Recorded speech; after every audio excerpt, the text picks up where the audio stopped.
A very good afternoon and welcome to the lunchtime news on TV1. I'm Rukmini De Silva. Let's take a look at your headlines.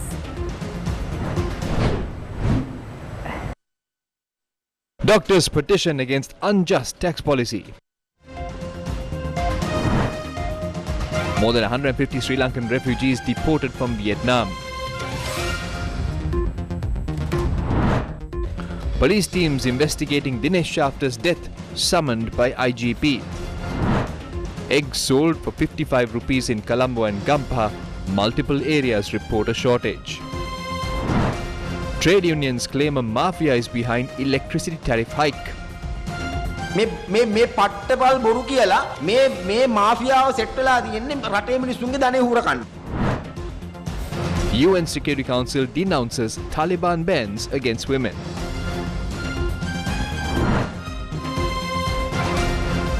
A program to obtain signatures for a petition against the new tax policy took place at the Theldenia Hospital this morning. The program to obtain signatures for a petition which is conducted across the province in protest against the proposed government's new tax policy took place at the Theldenia Base Hospital premises. When the Inland Revenue Department has clearly stated that a sum of 700 billion can be collected through taxes, they are trying to tax our little income. Today we are coming together to oppose this action by signing a petition. As GMOA, we strongly oppose this unfair tax policy. Meanwhile, a program to obtain signatures for a petition opposing the new tax reforms took place at the Badula General Hospital. On Tuesday, the Ceylon Electricity Board announced that the electricity tariff will be hiked by 60% to 65%. This follows a tariff hike between 75 to 264% that was imposed in August this year. According to the August 10th tariff revision, for the least usage of up to 30 units, the CEB increased the tariff by 264%. The usage of 31 to 60 units saw an increase by 200%. The usage of 61 to 90 units saw an increase by 125%. 4 months since the price revision, the CEB is once again seeking to increase the electricity tariff, citing that if there is no tariff hike, it would not be possible to provide a continuous supply of electricity. However, no such request has been made to the Public Utilities Commission of Sri Lanka, which is the approved regulatory body. The CEB Employees Union says there is no requirement at present to go for a tariff hike. මොකද අර අපි එදා ඉඳන් කියනවා වගේ විදුලි මණ්ඩලය තුල මාෆියාවක් ක්‍රියාත්මකයි. මේක බලශක්ති මාෆියාව. මේකට ඉන්නවා දූෂිත දේශපාලනඥයෝ. There is no requirement to hike the electricity tariff. We've been saying that there is a mafia operating within the CEB. This is an energy mafia which involves corrupt politicians and businessmen who are opportunists, as well as tainted officials. CEB engineers provided the power generation plan for 2023 to the minister. It says that 48 gigawatt hours are required to provide electricity to the country. Do we need such an amount? Sri Lanka's demand is less than 40 gigawatt hours. As per their plan, Sri Lanka's economic growth must see a boom of 20% in the next year. Sri Lanka's growth will decline. There will be no high demand for electricity. The mafia is operating to loot the people's money. We ask the judicial reports and the reports on coal. We pose this question to the Attorney General and the CID. What action was taken? අපි නීතිපති දෙපාර්තමේන්තුවෙන් අහනවා CID ගෙන් අහනවා කොහොමද මේවට ගත්ත action. හැබැයි මේකේ දෙවෙනි ජවනිකාව තමයි මේ දැන් ගල්ලඟු ටෙන්ඩරෙත් එක්ක ක්‍රියාත්මක වෙනවා අපිට තේරෙන්නේ. The prices of eggs has risen to nearly 70 rupees in many parts of the country. Following multiple rounds of talks on the prices of eggs in the local market, authorities imposed a control price for eggs and later removed it. As a result, the price of eggs in the market has increased to between 65 and 70 rupees. Meanwhile, as a solution to the high price for eggs, a special program was launched by the government to sell eggs at a price of 55 rupees in the Colombo and Gampaha districts. The Ministry of Agriculture said 20 lorries were deployed for this program. A group of 151 Sri Lankan refugees who were rescued and detained in Vietnam were deported back to the country. The duty manager of the Bandaranaike International Airport said the group returned to Sri Lanka aboard a special flight on Tuesday night. The Department of Immigration and Immigration said that individual statements are being recorded from 151 Sri Lankan refugees deported from Vietnam, and they would be handed over to the Criminal Investigations Department for further investigations. 303 Sri Lankans were rescued after their boat suffered a mechanical issue and was drifting in the high seas. The Department of Immigration and Immigration said 151 of them were deported from Vietnam after they agreed to return to Sri Lanka. MRCC Vietnam on the 7th of November received a mayday signal from MRCC Sri Lanka that a Lady R3 fishing vessel got into trouble at sea and was in distress in the waters about 258 nautical miles off the southeastern part of the Vung Tau Cape. After receiving the news, MRCC Vietnam worked closely alongside international rescue agencies of both Singapore and Malaysia to verify the information and call international ships for help. Discovering a Helios leadership of Japan was moving nearby, the center requested that the ship urgently change its direction and cooperate to rescue the people on board the Lady R3. The Japanese ship docked at the port in Vung Tau and handed over the rescued people to local border security forces of Vietnam. All 303 Sri Lankans were taken off the Helios leader in batches and brought ashore. At least 27 migrants from Bangladesh, Eritrea, Sri Lanka and Pakistan were arrested by Romanians Arad police after they tried to cross the border illegally into Hungary, hiding inside 2 trucks loaded with textile fabrics and metal rods.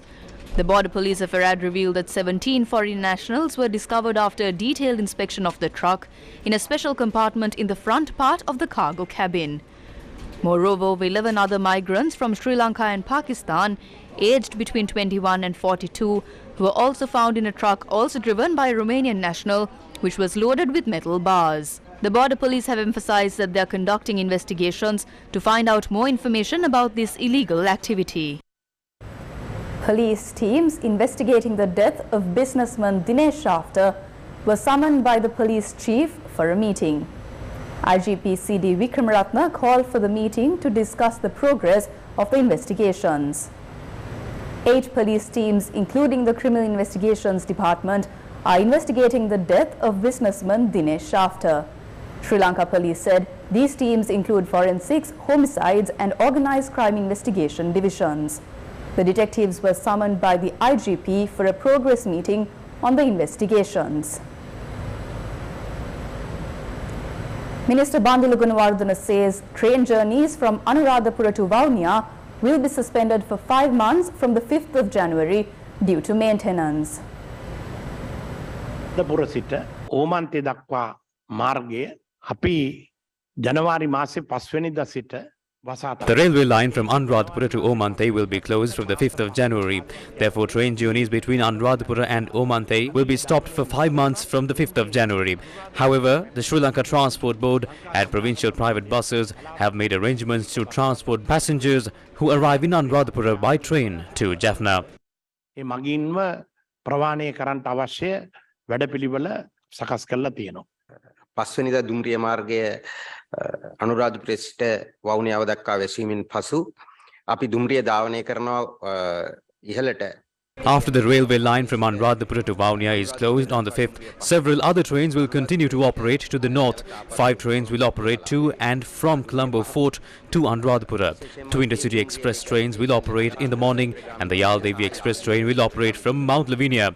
We haven't changed the schedule times of the trains for the commuters' convenience. The night mail train, Rajarata Rajana and number 14 train will also continue to operate to Anuradhapura. ධාවනය වෙන දුම්රිය අපි වවුනියාව දක්වා දික් කිරීමට කටයුතු කරලා තියෙනවා මේ කාල සීමාව තුළ. The Palmyra Development Board has terminated the services of a Deputy General Manager and an auditor for committing fraud.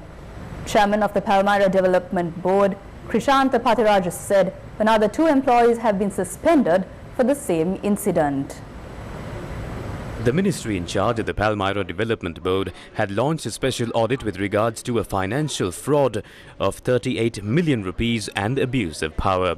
The Deputy General Manager, Auditor and 2 other employees were found guilty by the audit. Chairman of the Palmyra Development Board, Krishanta Pathiraja, says that the group had procured a device to produce Palmyra jaggery. However, they had not made sure of the device and neglected it completely. Investigations had revealed that the Deputy General Manager and the auditor were serving at 2 universities and drawing salaries while obtaining a salary from the Palmyra Development Board as well. The Faxian Charity Project was launched at the historical Abhayagiri Rajamahaviharya in Anuradhapura on Tuesday. Sri Lanka-China Buddhist relations date back to over 1,600 years, and Venerable Faxian Thera lived and studied Buddhism in the 4th century at the historical Abhayagiri temple. The Mahasangha, led by the Anunayaka Theros of the Malwathu and Askiri chapter, as well as the chargé d'affaires of the Chinese embassy in Sri Lanka, attended the launch of the Faxian Charity Project at the Abhayagiri Rajamahaviharya. The Buddhist Association of China made arrangements to donate dry ration boxes worth over 400 million rupees to needy families in the country. 7 Chinese Buddhist temples and thousands of devotees have collected 7.8 million RMB and launched the Faxian Charity Project for disadvantaged Sri Lankan people. Dry rations were distributed among 650 families at the launch of the program. We are always ready to support Sri Lanka even inside the country. I met with university students from all parts of the country at the Chinese embassy yesterday. One student posed a question that made me emotional. He said China is helping our country and what do they expect in return? I told him that the Chinese government expects nothing in return from the Sri Lankan people. The Deputy Ambassador of the People's Republic of China to Sri Lanka and a delegation visited Mannar on Wednesday. Dry rations were distributed among 350 families at an event organized at the St. Xavier's Boys College in Mannar. Villagers of Varakapola in Uduaka alleged that a 1 million rupee drinking water project to provide water to 50 families is being destroyed. The residents of Varakapola, Uduaka, Pahalagama have been suffering from drinking water problems for an extended period of time. Owing to the fact that a part of the village is located at a high altitude, it is difficult for many people to obtain water. As a solution, a drinking water project was launched a few years ago. A well has been set up and 2 tanks have also been established to store water. But the villagers point out that these resources are currently being destroyed due to the fact that the project has not been vested with the public yet. The human-elephant conflict continues unresolved.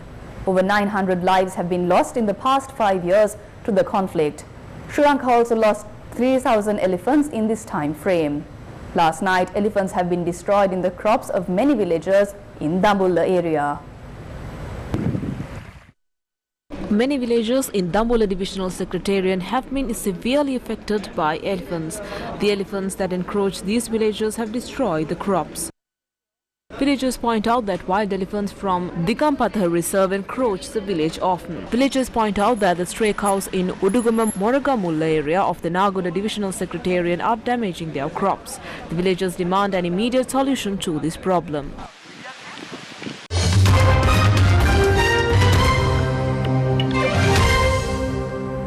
The UN Security Council has denounced Taliban government policies targeting women and girls in Afghanistan. The Taliban have banned women from attending university and working for non-governmental organizations within the last week. The 15-member Security Council said it was deeply alarmed by the increasing restrictions on women's education. UN Secretary General Antonio Guterres said that the latest restrictions must be revoked. A statement from the Council called for the full, equal and meaningful participation of women and girls in Afghanistan. It urged the Taliban to reopen schools and swiftly reverse these policies and practices, which represents an increasing erosion for the respect of human rights and fundamental freedoms. A deadly blizzard had left more than 60 people dead across the United States. The death toll in the New York city of Buffalo has risen to 28, with thousands still without power amid a monster winter storm that has battered North America. Across the US, at least 62 people have died in weather-related incidents. The winter storm has also forced the cancellation of thousands of flights, including about 4,800 on Tuesday morning alone.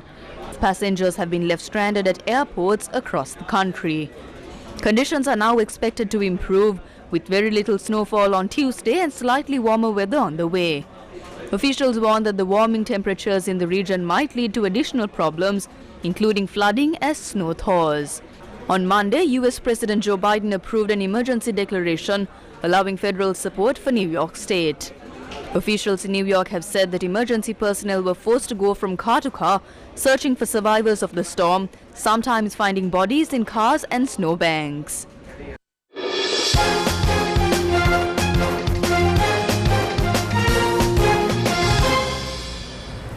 National and Junior National Short Course Swimming Championships 2022 is currently underway at the Isipatana College swimming pool.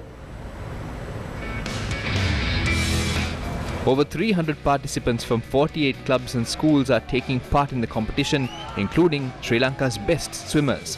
On Wednesday morning, Killer Whale Aquatics were leading in both the men's and women's national categories. Preliminary level events are scheduled for the morning, while the finals of the respective events are set to take place in the evening.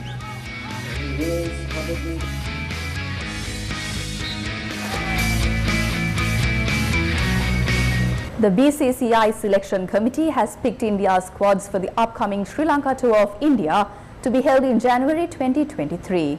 The tour comprises 3 T20s and as many ODIs. Virat Kohli and KL Rahul won't feature in 3 T20s. They have been picked in the ODI squad. Rohit Sharma will captain India for the ODIs, while all-rounder Hardik Pandya has been appointed the captain Rohit's deputy for the 50-over series, while Rishabh Pant is a notable exclusion from the squad. For the ODI series, Shikhar Dhawan has been axed from the squad, which features Shubman Gill, Surya Kumar Yadav and Shreyas Iyer as batters. Ishan Kishan is the designated wicketkeeper in the squad besides Rahul. Akshay Patel and Washington Sundar are the spin bowling all-rounders in the squad, while Kuldeep Yadav is their premier spinner. Mohammad Shami, Mohammad Siraj, Umran Malik and Ashdeep Singh are India's pace bowling options for the ODI series. That's a wrap of Lunchtime News. Thank you for watching. Have a great day. At the KTN, that's the ready.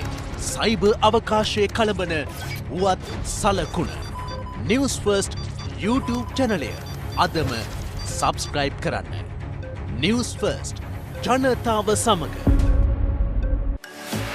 News First News Alert ඔබේ ජංගම දුරකථනයටත් ඔබ dialogue පාරිභෝගිකයෙක් නම් English Alert සේවාව ලබා ගැනීමට NFU ලෙසත් Singlish Alert සේවාව ලබා ගැනීමට NUS ලෙසත් Tanglish Alert සේවාව ලබා ගැනීමට NAT ලෙසත් ටයිප් කර 678ට send කරන්න.